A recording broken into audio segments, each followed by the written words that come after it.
it's commonly difficult to get these line items in from upper management.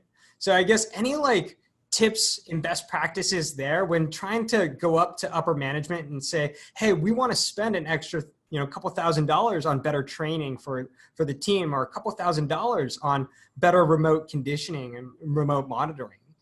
It's kind of a hard sell, because the mindset is a lot of times is we've always done it the way we're doing it now. And so when you come in with something new, like, hey, I want to do oil analysis, they're like, well, we've been changing the oil in these motors once a year. Isn't that good enough? And I'm like, well, what if you didn't run that motor a year? You had $700-800 worth of lubricant in it and you didn't even run it.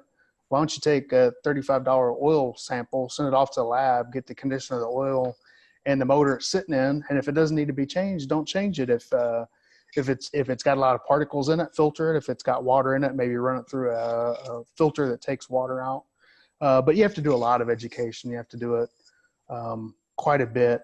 Sometimes I'll forward articles that I see other people write or publish on LinkedIn, or videos to my boss to kind of help me sell it. And sometimes it takes a few years to get it done. You just can't give up. If you make one attempt and like, oh, he turned it down, and then you give up, well, nothing's ever going to change. So I find that for me, I just kind of call it my pushing my boulder uphill all the time. I'm always trying to push boulders uphill. Sometimes I get, people up top see it, and then they recognize it and they say, that was a good thing that we did a while back.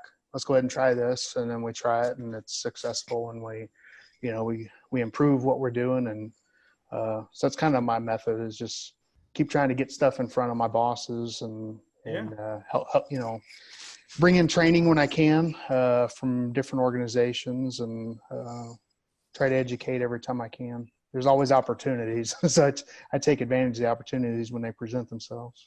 Yeah. So I think I heard three things there, Paul. The first one was, take initiative and be the person to just raise their hand and say like, all right, let's do this.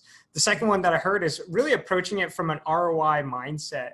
So it's not just, hey, we want to invest in these tools and these trainings, but hey, there could be, and there is a positive return on this investment that we made. And then the third one I heard is persistence. So don't give up. That's probably the biggest one, is persistence. That's the biggest one. All right, there we go.